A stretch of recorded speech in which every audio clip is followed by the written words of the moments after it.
جو صحافت پر پابندیاں لگتی رہیں وہ بھی شاید دنیا کے کسی ملک میں ایسی پابندیوں کا جرنلسٹوں کو سامنا نہ رہا ہو، لیکن جس انداز میں Pakistan federal union of journalist نے ان پابندیوں کا مقابلہ کیا،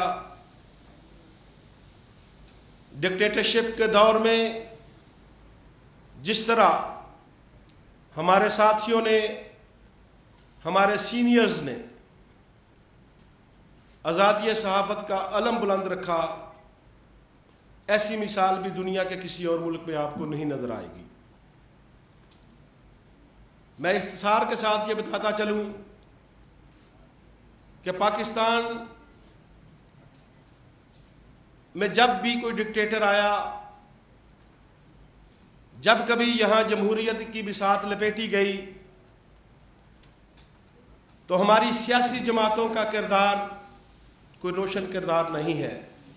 آمریت کے دور میں، جنرل ضیاء الحق کے دور میں جب پی ایف یو جے نے کال دی تو آزادی صحافت کے لیے کوڑے کھانے والے ہمارے ساتھی ناصر زیدی صاحب، جنہوں نے، آپ سے درخواست ہے کہ کھڑے ہو کے ان کا استقبال کریں، جناب ناصر زیدی صاحب۔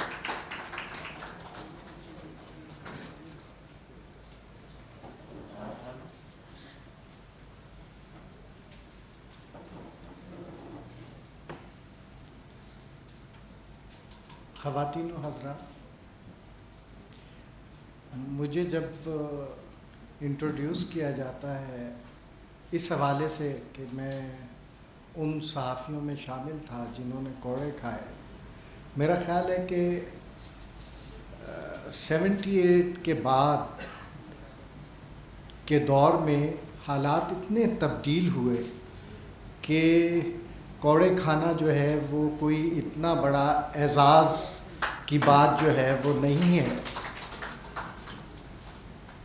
Pakistan federal union of journalist ایک ایسی تنظیم ہے جس نے پاکستان کے قیام سے لے کے اب تک پریس فریڈم کے لیے جو ہے وہ اپنا علم جو ہے وہ بلند کیا ہوا ہے۔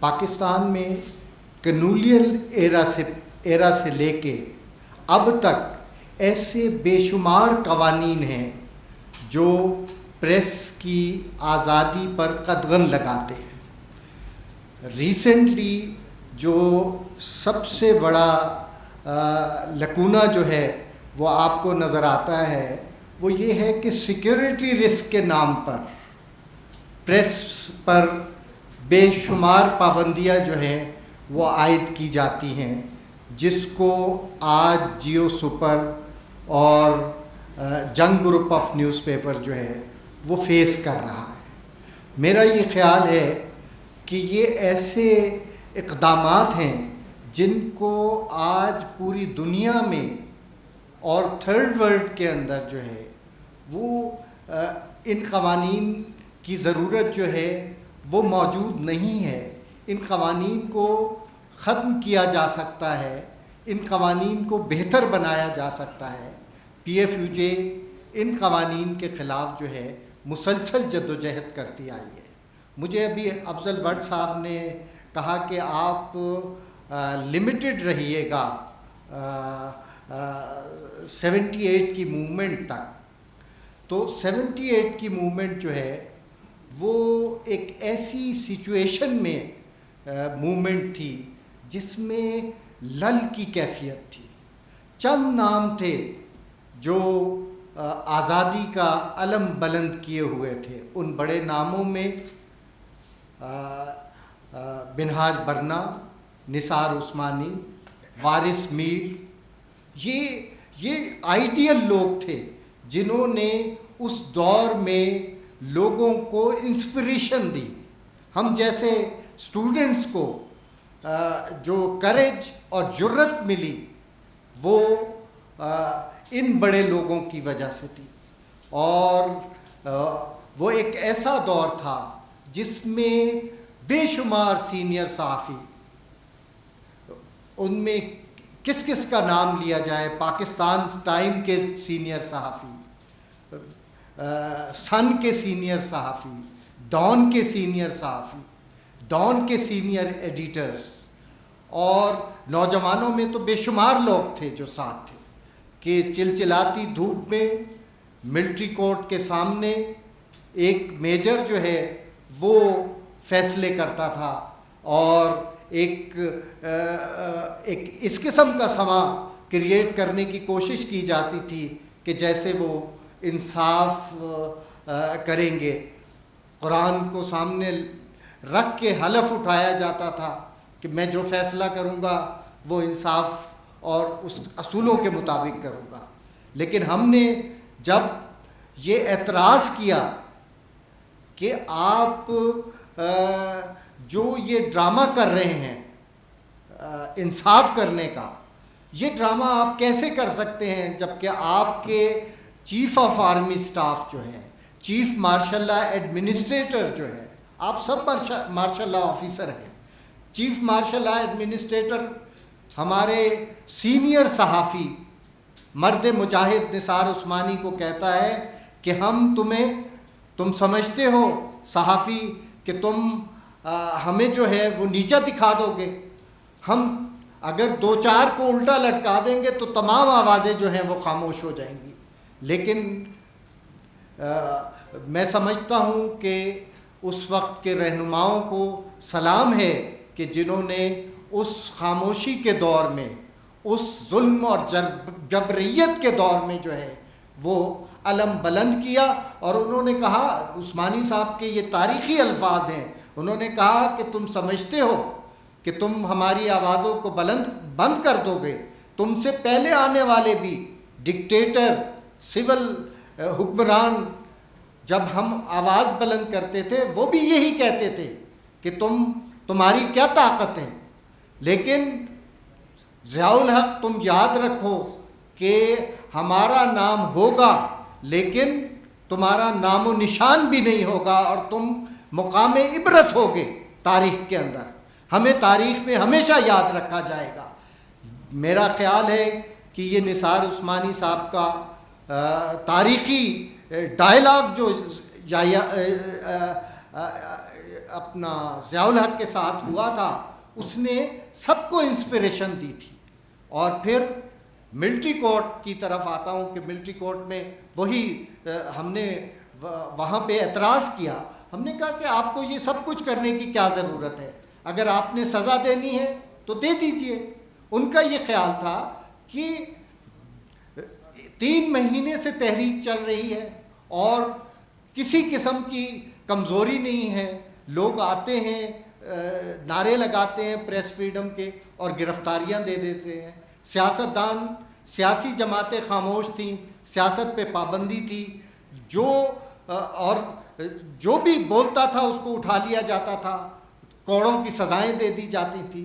تو یہ جبر کی کیفیت، اس جبر کی کیفیت میں آپ کے سینئرز نے، میں نوجوانوں سے مخاطب ہوں کہ آپ کے سینئرز نے وہ علم بلند کیا کہ آج کی یہ ساری جد و جہد جو ہم کر رہے ہیں، جو کنٹینیوٹی کے ساتھ ہمارے دوستوں نے جو علم بلند کیا ہوا ہے، میں اس میں حامد میر جیسے حریت پسند دوستوں کا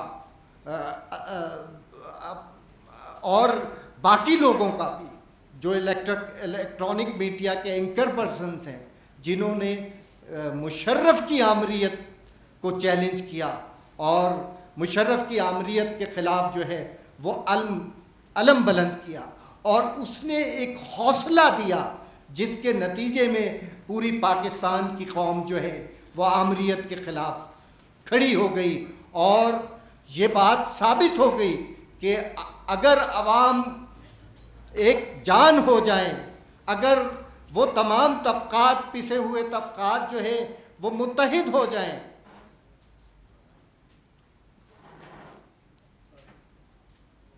وکلا اور تمام سول سوسائٹی کے لوگ ایک جان ہو جائیں، تو دنیا کی کوئی طاقت جو ہے وہ آواز پر قدغن نہیں لگا سکتی. اور میں سمجھتا ہوں کہ ہماری جو قربانیاں تھیں وہ تاریخ کا حصہ ہیں, لیکن آج جو آپ قربانیاں دے رہے ہیں, آج جو آزادی کے لیے آپ لڑ رہے ہیں, یہ ہے آج کی جد و جہد جو ہے. اس جد و جہد کو جو ہے, اس علم کو جو ہے وہ جاری رہنا چاہیے.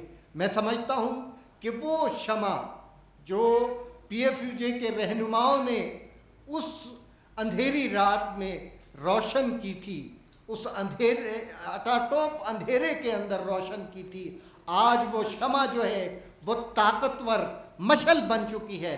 اور یہ مشعل جو ہے وہ ہمارے ساتھی, ہمارے نوجوان, ہمارے ینگ جرنلسٹ جو ہے وہ مشعل جو ہے وہ اٹھائے ہوئے ہیں. اور یہ جد و جہد اس وقت تک جاری رہے گی جب تک وہ تمام قوانین جو میڈیا کی آزادی پر قدغن لگاتے ہیں وہ قوانین ختم نہیں ہوں گے, اور وہ تمام ڈائریکٹ اور انڈائریکٹ قدغنیں جو ہیں جو حکومتوں کی طرف سے میڈیا کے اوپر عائد ہیں وہ ختم نہیں ہوں گی. ہم اس وقت تک اپنی جد و جہد جاری رکھیں گے, اور میں آپ نوجوانوں سے یہ امید رکھتا ہوں کہ آپ پاکستان کو جمہوری اور بنیادی آزادی کے لیے جد و جہد جاری رکھیں گے, اور بنیادی آزادیاں جو ہیں وہ حاصل کر کے رہیں گے. انشاءاللہ پاکستان میں پریس جو ہے وہ مکمل آزاد ہوگا, اور وہ آزادی کا سورج جو ہے وہ یقیناً آپ کے جذبوں کو دیکھتے ہوئے میں سمجھتا ہوں کہ وہ دن دور نہیں جب ہم آزادی کا سفر جو ہے, آزادی کے لیے اپنی جد و جہد کو کامیاب نہ کروا لیں. میں اس موقع پر ان تمام دوستوں, ان تمام شہیدوں کو جنہوں نے کنفلکٹ زون میں بہادری کے ساتھ جد و جہد کرتے ہوئے, بہادری کے ساتھ اپنے فرائض انجام دیتے ہوئے قربانیاں دی ہیں, ان کو میں سلام پیش کرتا ہوں.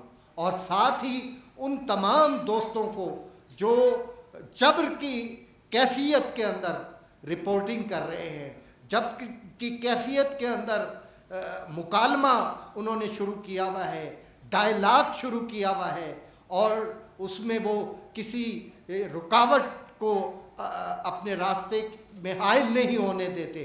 ان تمام دوستوں کو میں سلام پیش کرتا ہوں.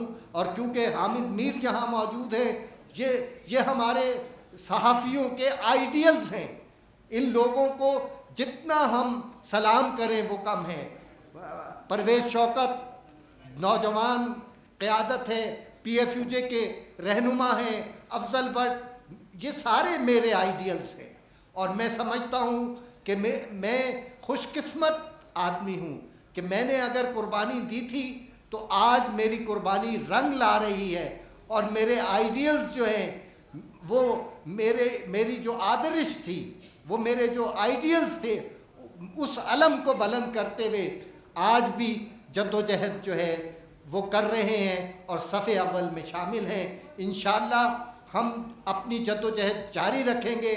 اور آج پریس فریڈم ڈے کے موقع پہ میں سمجھتا ہوں کہ ہمیں عہد کرنا چاہیے کہ ہم روشن پاکستان اور ایک آزاد پاکستان, ایک جمہوری پاکستان بنا کر دم لیں گے, جس میں کسی قسم کا کوئی استحصال نہ ہو, جس میں کسی قسم کی کوئی پابندی نہ ہو, جس میں کسی قسم کی قدغن نہ ہو, اور ہم یقیناً وہ آزادی حاصل کر کے رہیں گے. شکریہ. There is a misconception in the general public and also outside Pakistan that the Pakistani media is very much free. I would like to submit here that yes, we are free, but we are exercising our freedom by risking our lives, by risking our families. No government have given this freedom to the Pakistani media in a plate. We have snatched this freedom from the iron hands of our establishment. We are exercising this freedom because we are ready to fight for this freedom. We are ready to sacrifice our lives for this freedom. It was our journalists, it was our media, which I'm sure went even against the wishes and aspirations probably of their owners. But what they achieved, we see today in the form of democracy and today's parliament. Indeed, their workers have also sacrificed. Bismillah ar-Rahman ar-Rahim. Honorable Chief Guest Dr.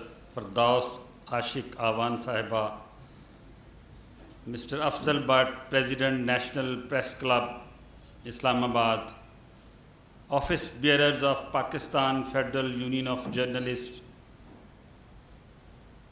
lawyers, representatives of civil society organizations, media persons, Director UNESCO, Dr. Kuzue Kay Nagata, ladies and gentlemen, I'm an educationist, I'm not a journalist, so my speech may not be as hot as the previous speakers, but maybe some of the data which I may present may not be comfortable for some of you. I would like to start with this picture of the girls and women who are studying.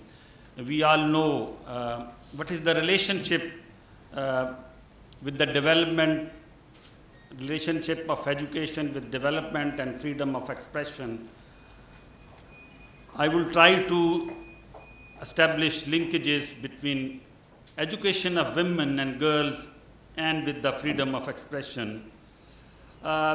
We need not to overemphasize the importance of education. Please, next.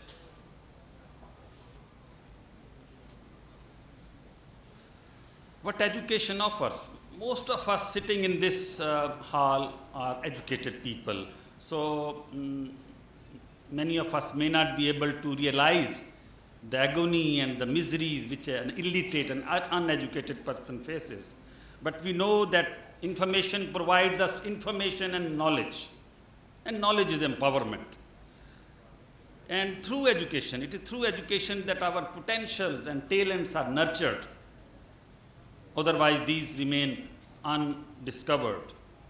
And then education trains us how to deal with others, how to deal with other family members, community, society, and with the law. And education empowers us to make choices, informed decisions.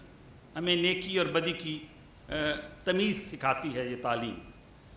Empowers us to share information, express our views and opinions with others in a decent way. Next.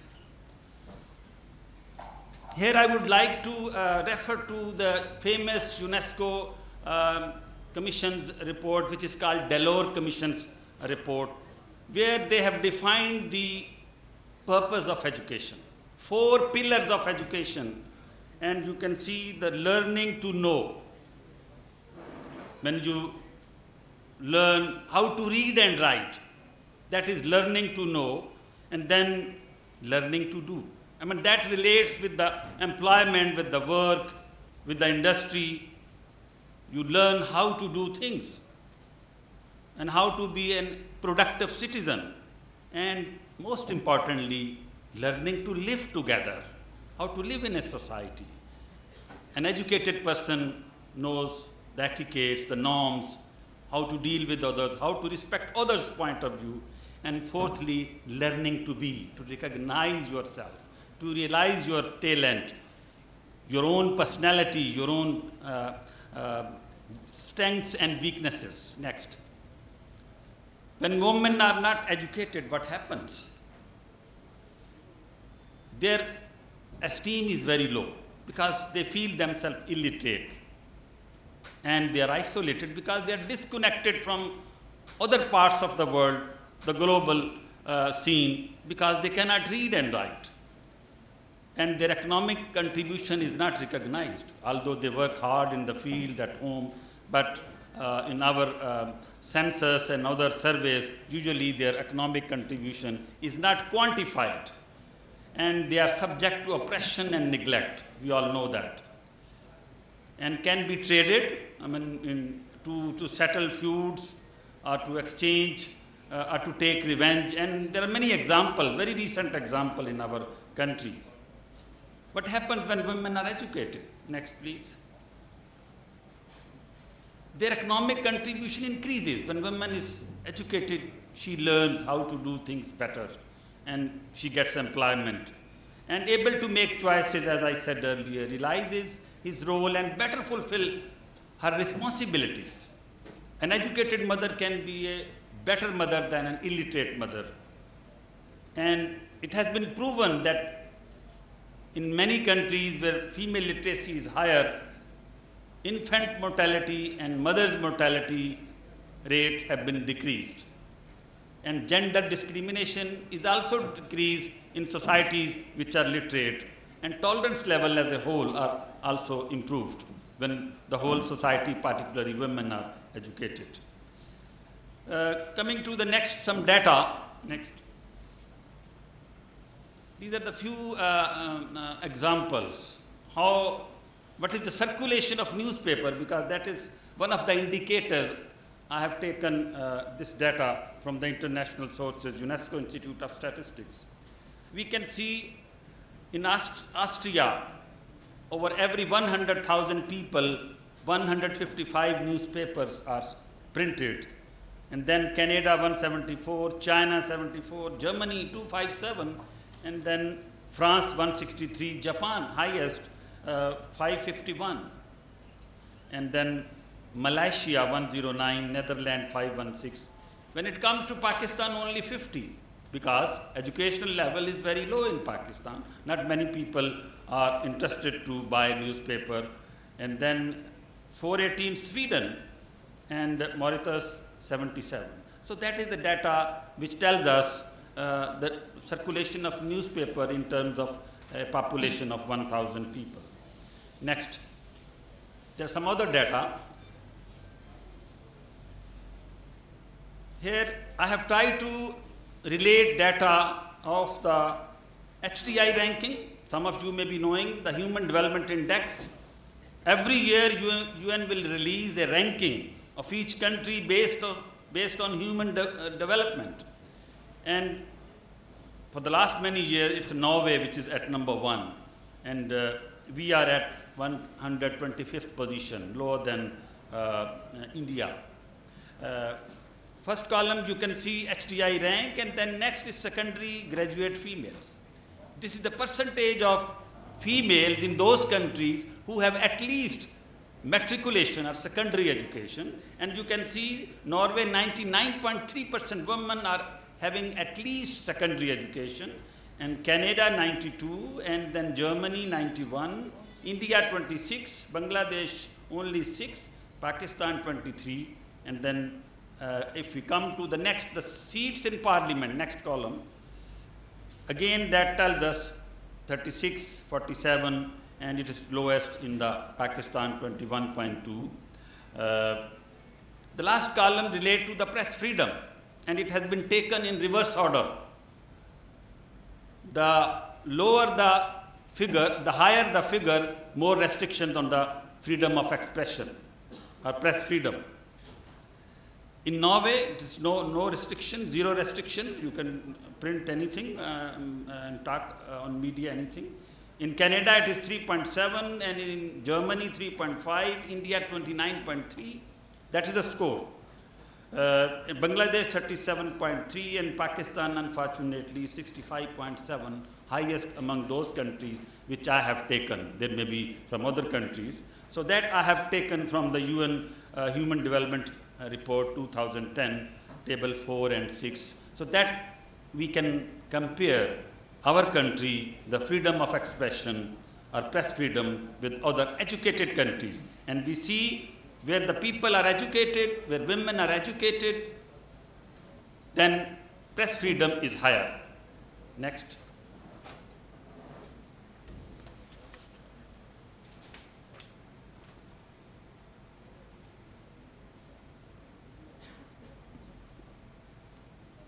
Can we go next? Next. Again, data about Pakistan, how many children are in school and how many are not in school. And we can see in case of women, about half of the girls are not going to school. And in particularly in rural areas, at least 2/3 women are, girls are not enrolled in schools. Women and men who have ever attended school, and that is again the data you can see on the pie graph. Next, please. Next. There are more women in Pakistan who have never gone to school. Why this is the situation that half of our population cannot read and write, and about 1/3 girls who should be in the school, they are not in schools. We can compare it, these indicators with other countries of the same region. Please, next. This is the data, the international data, which tells us how much we spend on education, public expenditure. India is spending 3.2% of the GDP, Iran 4.8%, Pakistan 2.9%, that is the official figure which was sent to international sources. Sri Lanka 5.4%, and that's why the literacy rate is higher. And then Maldives, and then you go this next column, literacy rate. You can see those countries which are spending more, their literacy rate is higher, and the last column, right last, tells us the female literacy rate. And we can see that those countries which are spending low on budget, their female literacy rate is also low. And last column tells us that in Pakistan, 60% rural girls or females are illiterate. They cannot read and write. Next.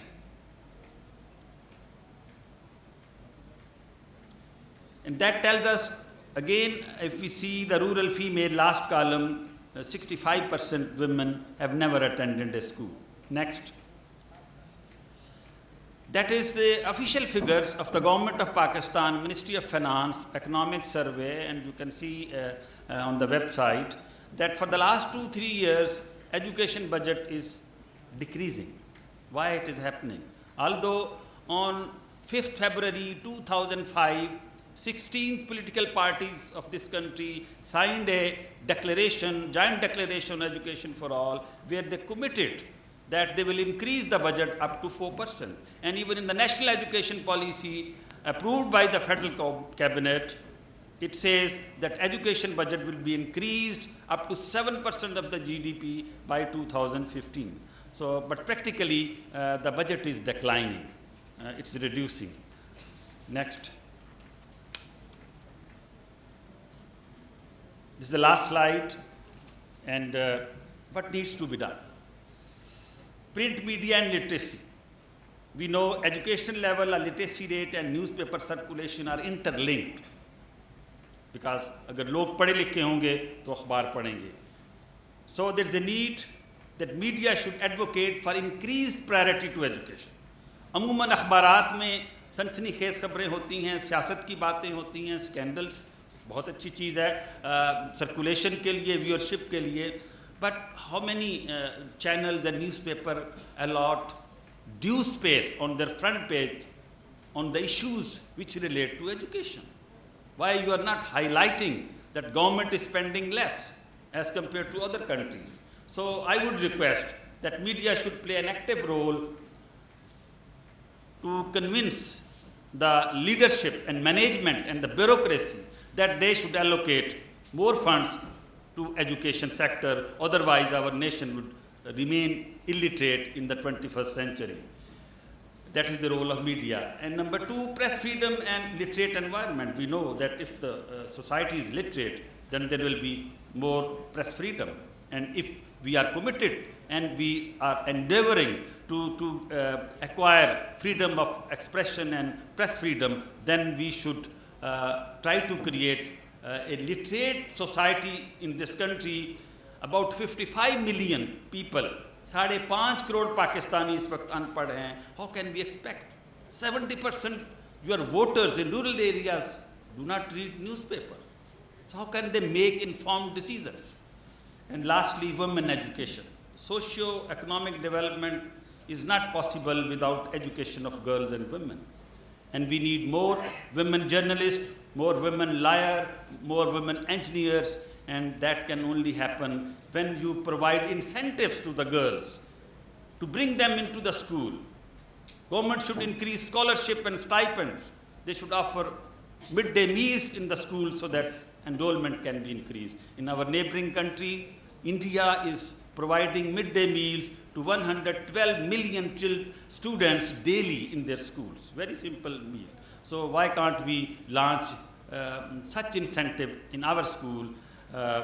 And that is my request to also to the Madam Minister, who is an important member of the Federal Cabinet, to convince those who make decision that education budget should be increased during the next financial year, and as per education policy, it should gradually increase up to 7% of the GDP. Thank you very much. Now I request Excellency Kuzue Kay Nagata, Director, UNESCO Islamabad, please come on a stage and address the audience. Excellency Nagata.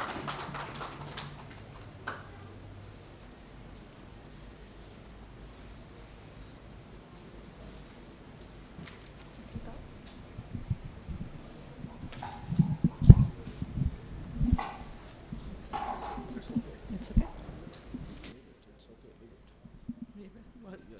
Please.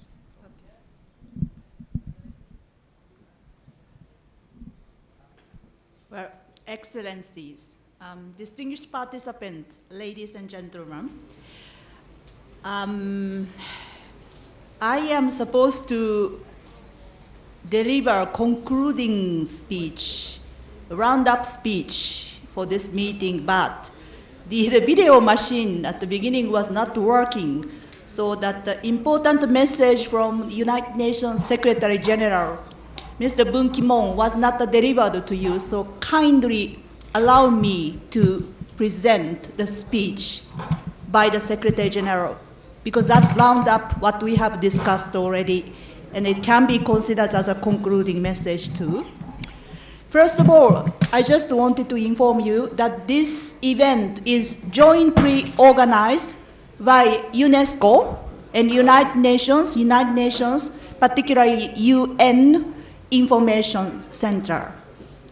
With that remark, on behalf of the United Nations system, United Nations family, I am going to read the joint message by the United Nations Secretary General, Mr. Ban Ki-moon, UN High Commissioner for Human Rights, and our UNESCO Director General on the occasion, UNESCO Director General Ms.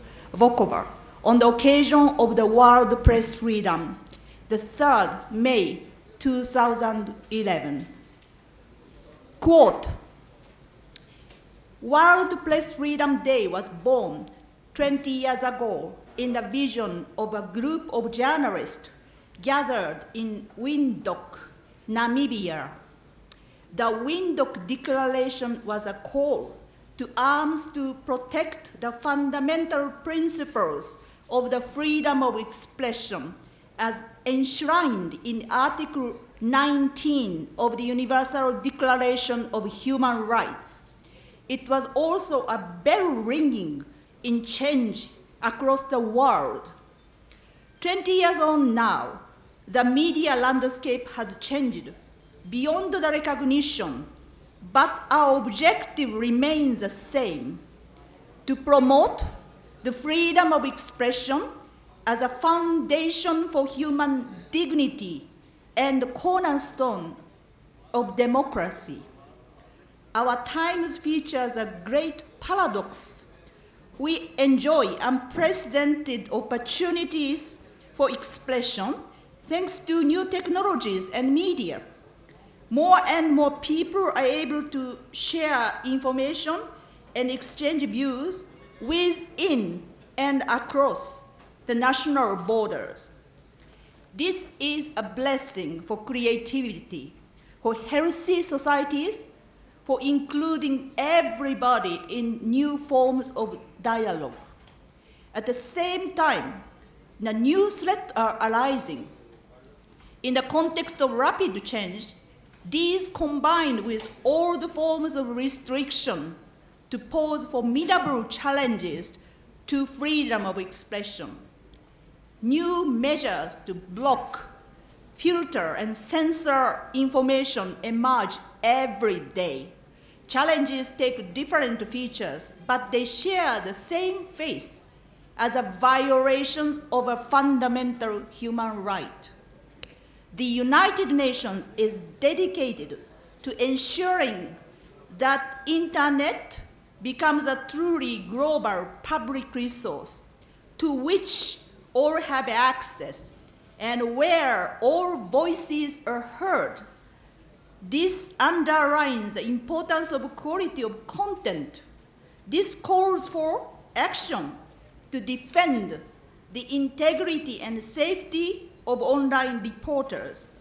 All principles of freedom of expression must be brought to the online world, and they must be protected. Over the last decade, more than 500 journalists lost their lives in pursuit of their profession. 60 killings were reported worldwide in 2010 alone. Every week brings more reports of journalists and bloggers suffering from intimidation and violence. Violations of fundamental human rights cannot go unanswered. State authorities must do everything to counter impunity and to protect the safety of journalists. We will never forget the courage of journalists who paid with their lives for our right to know. The media revolution is triggering new debate about the freedom of expression, about the nature of regulation, about the balance between expression and responsibility. We must not shy away from exploring all angles of these questions. We must all rise to the occasion and accept the responsibility of change. 20 years after Windhoek, events every day show that promoting freedom of expression remains as important as ever. On this 2001 World Press Freedom Day, we called on all governments to join the forces with the United Nations to guarantee and to promote freedom of expression in print, on the airwaves, and online. This is an unquote, and this is a speech, joint speech by the UN family, and I thank you very much for your patience and attendance today.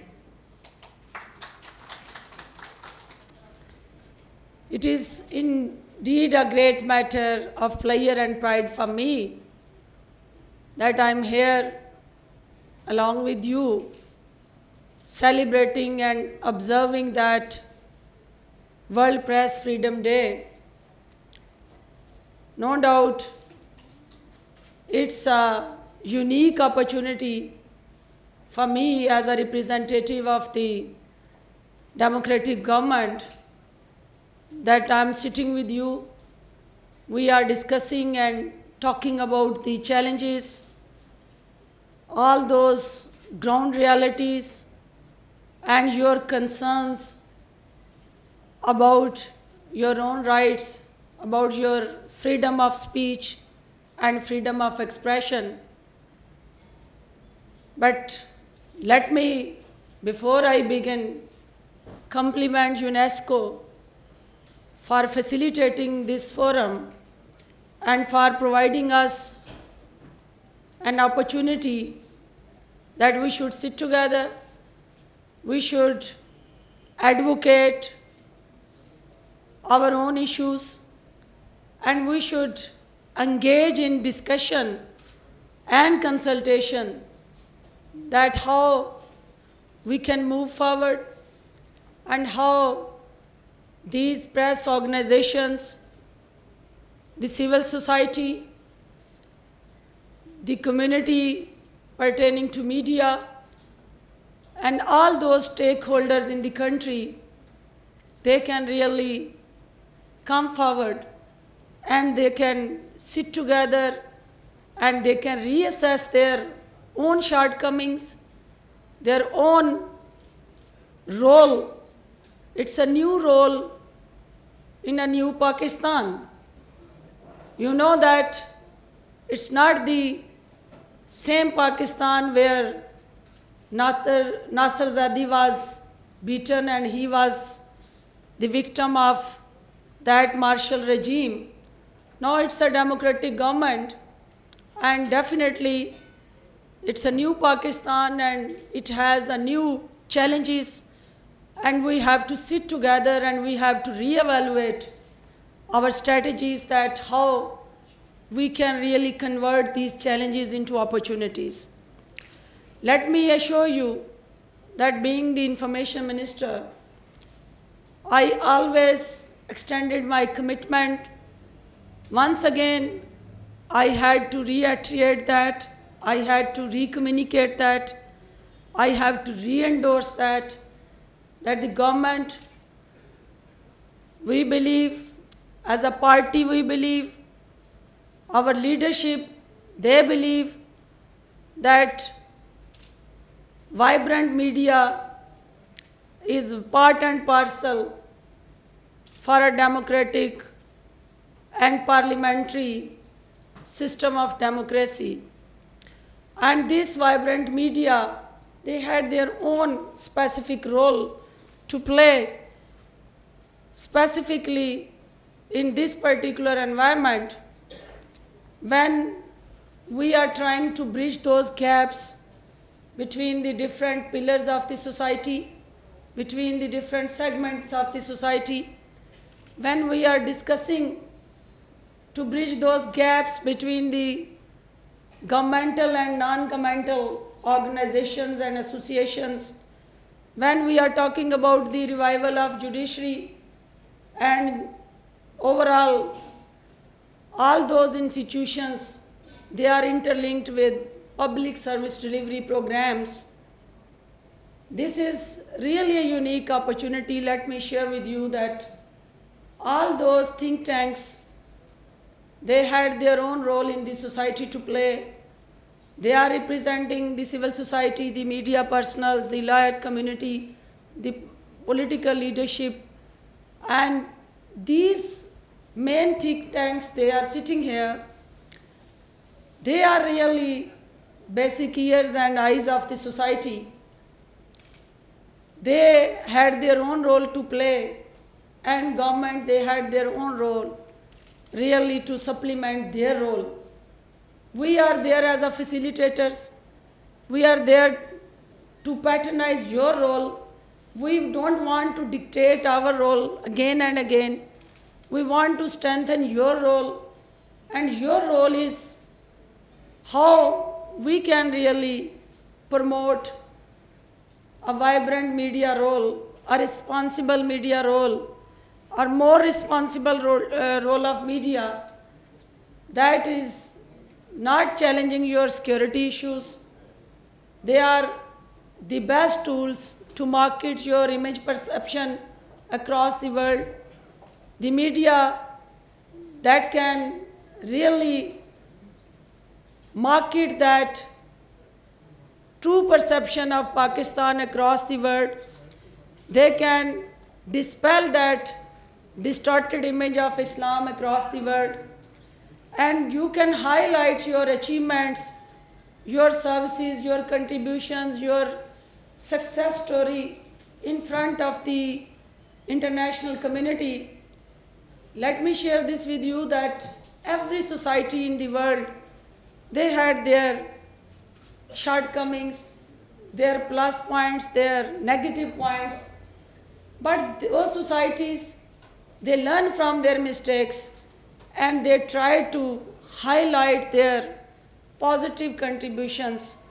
They try to address their negative shortcomings, but not publicly.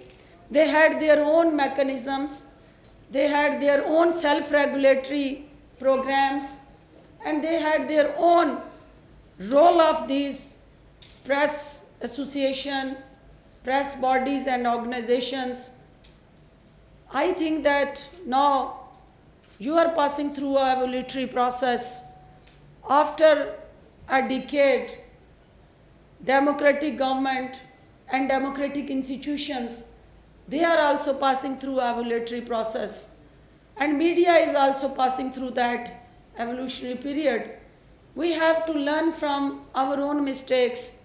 It's not that only government, they are committing mistakes. It's your institutional failures and gaps within your system, that they are not supporting your political governments. Political governments, they are individuals. Individuals, they perform according to their institutions.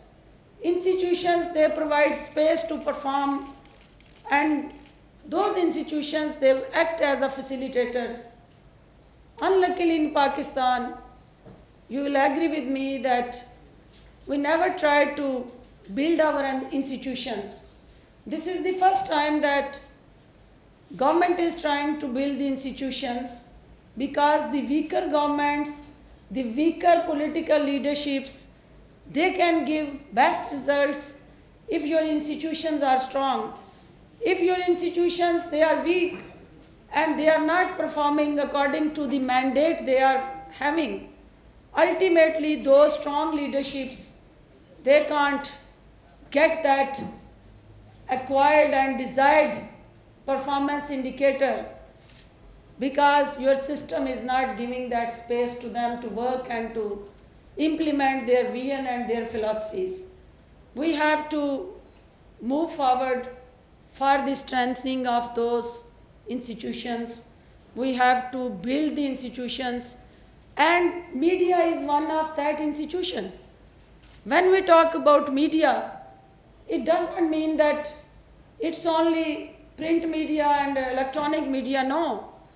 You are the opinion makers, you are the trendsetters, you are the role models, and you are the main think tankers, and as a researcher, your own capacity building is very important, and that needs a lot of training, exposure, sensitization, awareness, specifically towards public issues and towards your own national interest. Keeping in mind that your role is so important for today's Pakistan, we want to strengthen you as an institution. We don't want to strengthen you for your own individual personality-oriented programs. That if Afzal Bhatt is here as a president of press club, or Pervez Shaukat is there as a president of Pakistan Federal Union of Journalists, and we should strengthen these personalities. Their role is very important, but their role is how they can engage governmental functionaries to strengthen and build your institutions.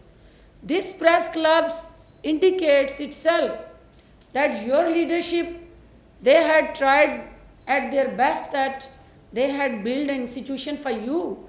Where you are sitting, you are getting more opportunities to really come across each other's point of view, and you are sharing your ideas, your vision, your philosophies.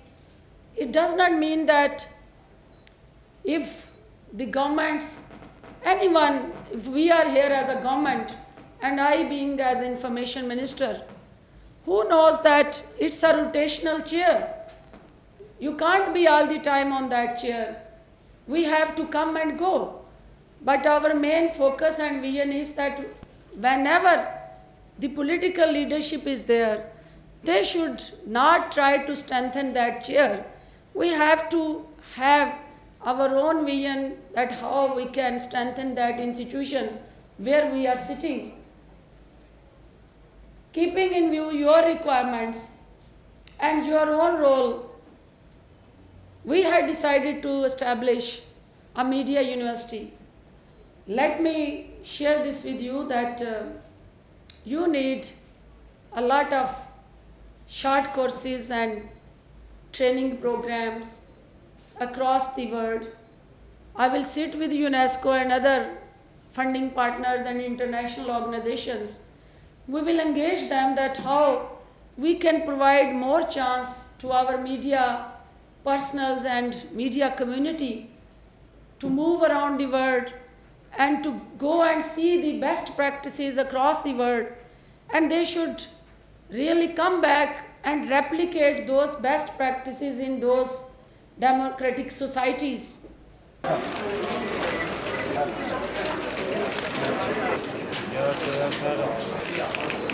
Thank you, sir.